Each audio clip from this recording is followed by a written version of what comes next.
कौन कहता है आसमां में सुराग नहीं होता, एक पत्थर तो तबीयत से उछालो यारों। जी हाँ, ऐसा ही कुछ कर दिखाया है बरेली के एक काफ़ी कमज़ोर परिवार से ताल्लुक़ रखने वाले उत्कर्ष तिवारी ने। उत्कर्ष लेफ्टिनेंट बने हैं और आज ईटीवी भारत के साथ हैं। हम बात करेंगे किस तरह से ये कामयाबी इन्हें हासिल हुई और क्या इनका कहना है। आपको सबसे पहले तो ईटीवी भारत की तरफ से बहुत बहुत शुभकामनाएं। धन्यवाद। उत्कर्ष, हम आपसे समझना चाहेंगे किस तरह से पढ़ाई हुई, घर का माहौल और किस तरह से सारी चीज़ें आप कर पाए। मेरी प्रारंभिक शिक्षा छोटे से स्कूल से हुई थी। उसके बाद मैंने स्कूल शिफ्ट किया, राधा माधव पब्लिक स्कूल में पढ़ा मैं 10th और 12th में। मेरे मम्मी पापा ने मुझे हर तरीके से सपोर्ट किया और उसके वर्णन मैं शब्दों में नहीं कर सकता। 10th एंड 12th में मैंने 95% स्कोर किया। उसके बाद स्कूलिंग में मैं हमेशा, मेरा सिर्फ एक ही एम था कि मैं हमेशा सबसे आगे रहूं, या तो सबसे ऊपर या सबसे नीचे, बीच में कुछ नहीं। और उसके बाद जैसे ही मैं उससे पास आउट हुआ 2016 में, उसके बाद टेक्निकल एंट्री स्कीम का फॉर्म आया था, ऑनलाइन फॉर्म इंडियन आर्मी के लिए, ऑफिसर्स एंट्री के लिए। कब आया था ये आया था अराउंड नवंबर 2016 में। फिर मैंने वो फॉर्म भरा, मेरा कॉल लेटर आया और जो इसमें सिलेक्शन होता है वो हमारी 12th की परसेंटेज के बेसिस पे होता है।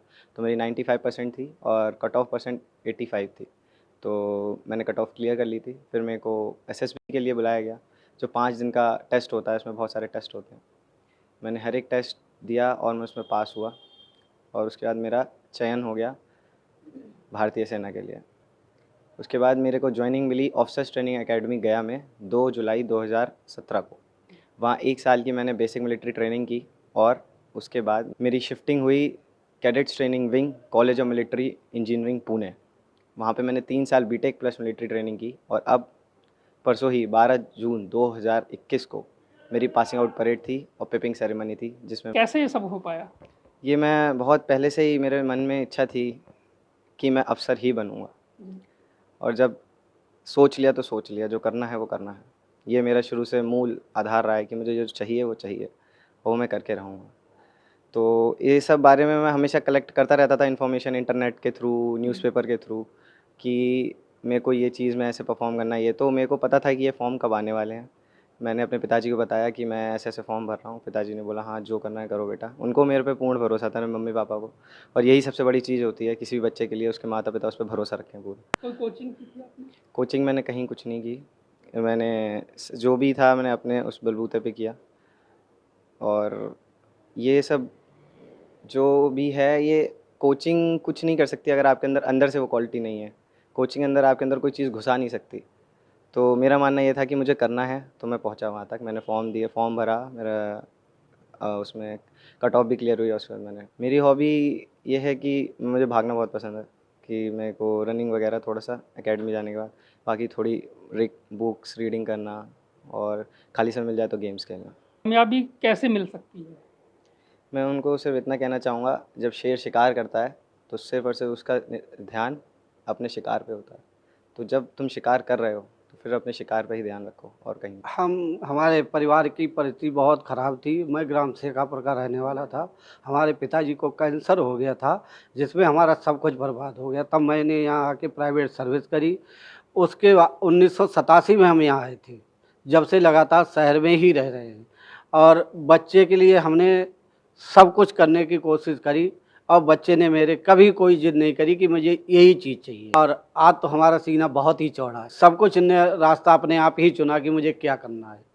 ये मुझसे कुछ पूछता था, मैं तो ये कहता था बेटा तुम जानो, मुझे तो कुछ इसमें आता जाता है नहीं। हमने तो बहुत ही कठिन परिस्थिति में वो दिन देखे हैं कि हमने पूरे दिन में एक ही टाइम हमारे घर में खाना बनाया, गाँव में जब हम रहते थे तब। मगर हमने भी कभी जायज़ नहीं होने दिया कि हमारे घर में आज खाना नहीं बना है। अब कैसा लग रहा है। अब तो कह ही नहीं सकते। अब तो बेटे ने हमारे सभी सपने पूरे कर दिए। भगवान ऐसा बेटा हर किसी को दे। हम लोग मध्यम परिवार से हैं। मेरे पति ने एक व्यापारी की दुकान पे कार्य करते हैं, मैं भी एक छोटी सी अध्यापिका हूँ। और मैंने अपने बच्चे को हर परिस्थिति में खुश रखना चाहा और मेरा बच्चा हर परिस्थिति में सुखी से और खुशी से रहा। कभी उसने किसी प्रकार की कोई जिद नहीं किया और हमेशा पढ़ाई के लिए जब भी मैंने उससे कहा दिन है रात है, उसने कभी मना नहीं करी। हमेशा पढ़ना, उसने पढ़ाई इतने दिल लगन से करी कि आज वो खुद ही स्वयं, हमारी भी इतना उसका सहयोग नहीं रहा जितना उसने खुद अपनी पढ़ाई करके अपने जीवन का एक लक्ष्य बनाकर अपने आप को स्वयं को खड़ा कर दिया है। मैं यही कहना चाहूँगी कि हर तरह से बच्चे को भी माँ बाप की परिस्थिति को समझकर आगे बढ़ना चाहिए। कुछ बच्चे ऐसे होते हैं जो ये समझते हैं कि हमारे माँ बाप ऐसे हैं, लेकिन फिर भी वो इस चीज़ को नहीं समझ के अपने हर शौक़ को पूरा करते। मेरे बच्चे ने कभी किसी प्रकार का कोई शौक़ नहीं किया, सिर्फ एक पढ़ाई का सहयोग ऐसा रहा कि जो हमने भी दिया उसने भी अपने इस शौक़ को पूरा करना चाहा। हम लोगों ने सिर्फ उसको एकमात्र रास्ता भी नहीं दिखाया, उसने खुद अपनी लाइन को खुद अपने आप चुना और खुद आज इस मुकाम पे पहुंच गया कि मुझे खुद भी विश्वास नहीं होता कि हाँ, कि मैं ऐसे बेटे की माँ हूँ। आज मेरे बच्चे ने मुझे इस लायक कर दिया कि हाँ, मैं भी अपने आप को गौरवान्वित कर सकूं कि हाँ, मैं एक सैनिक, एक सिपाही की माँ हूँ, एक लेफ्टिनेंट की माँ हूँ।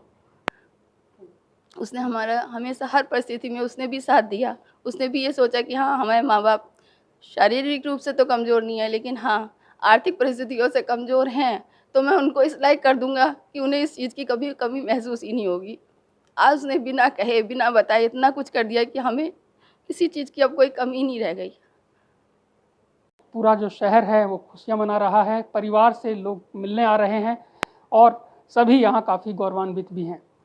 तो एक बात इन्होंने ये भी बताई कि जब शेर शिकार करता है तो जिस तरह से वो अपना एक विजन लेके चलता है, उसी तरह से अपने लक्ष्य को साध के अगर चला जाए तो कामयाबी निश्चित ही मिलती है। श्रीपाल तेवतिया, ईटीवी भारत, बरेली।